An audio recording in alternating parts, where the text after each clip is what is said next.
Here are 5 household items that should never go down the drain and what to do with them instead.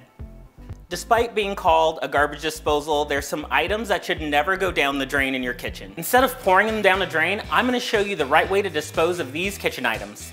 It may be tempting to put coffee grounds down the drain, but over time they can create a sludge that'll plug up your plumbing. Even avoid putting oats, pasta, or rice down the drain. Even if they're cooked, over time they can absorb more water and create a clog.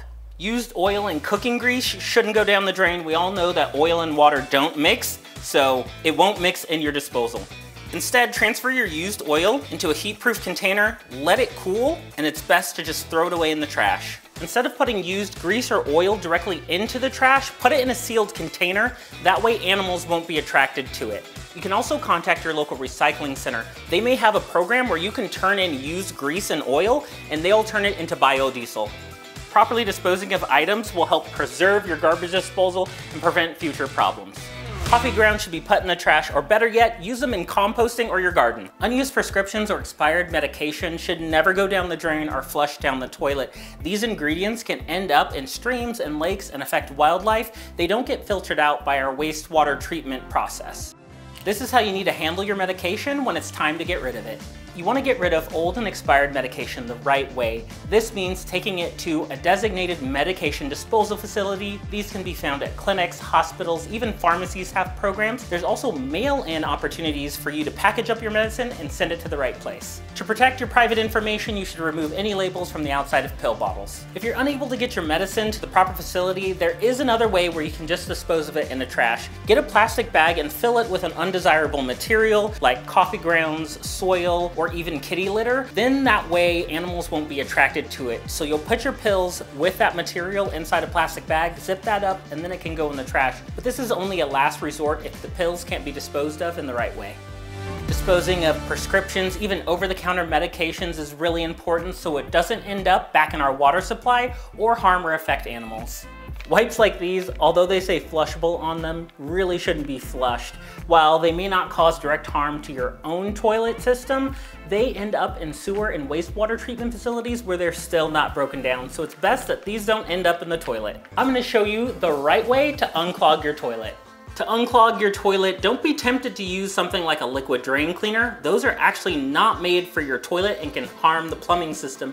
It's better to opt for another process. You can use a plunger like you traditionally would, but sometimes your toilet is a little bit more of a mess and you don't want to use a plunger. To unclog the toilet, the method you're going to want to go for is hot water. Hot water from the tap should work just fine. What you don't want is boiling water. Boiling water has the potential to crack the porcelain inside your toilet, so just hot water. You can pour that in, the heat should loosen everything up and you should be able to flush. If that's not quite working, go ahead and add some dish soap.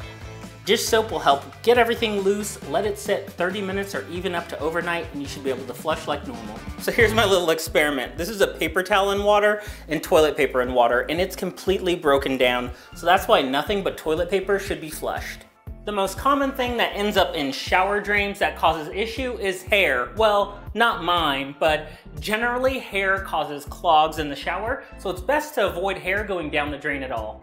Here's how to prevent and unclog shower drains. For those of you with longer hair, you can use a cover to protect hair from going down the drain, but it's better to make sure the hair doesn't even end up in the shower in the first place, and you can do that with just your hairbrush. Brush your hair before you get in the shower. That'll remove all that loose hair so it doesn't end up down the drain. If you do end up with a clog in your shower drain, this is how to unclog it. You're gonna wanna use white vinegar and baking soda.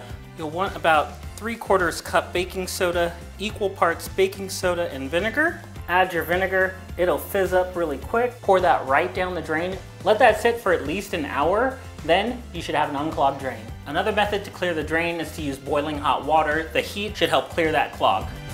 It's best to make sure that hair doesn't end up in the drain at all, but that's not 100% avoidable. So if you do end up with a clog, now you have 2 natural methods to get your drain clear. Paint should never go down the drain. Even though it's a liquid, it's extremely toxic and needs to be disposed of properly. I'm gonna show you how to dispose of paint properly. Latex and water-based paint should be hardened before they're disposed of. So just go ahead and let it air dry. If it's a mostly empty can, leave the lid off, it'll dry up in no time, and then you can dispose of it. Or if you have a more full can, you're gonna wanna use a paint hardener. You can purchase that from a hardware store, or you can just mix it with kitty litter. Pour some kitty litter in, mix it up, it'll harden up pretty quick, and then you can throw it away. For other paints, stains, and paint thinners, those should be taken to a hazardous waste facility. Before you even purchase paint, make sure you get an accurate measurement of the space you're painting. That way you purchase the right amount of paint. And if you do end up having some left over, consider even donating it so it won't end up in a landfill. Getting rid of paint may seem like a hassle, but this is one of the most toxic things that can end up in our water supply, and the rules and regulations can change based on where you live, but it's really important to make sure you're disposing of paint in the right way. So now you know how to properly dispose of these items and keep your drains clear. Thanks for watching Problem Solved. If you enjoyed this video, go ahead and hit that subscribe button and check out some of our other videos like these two right here.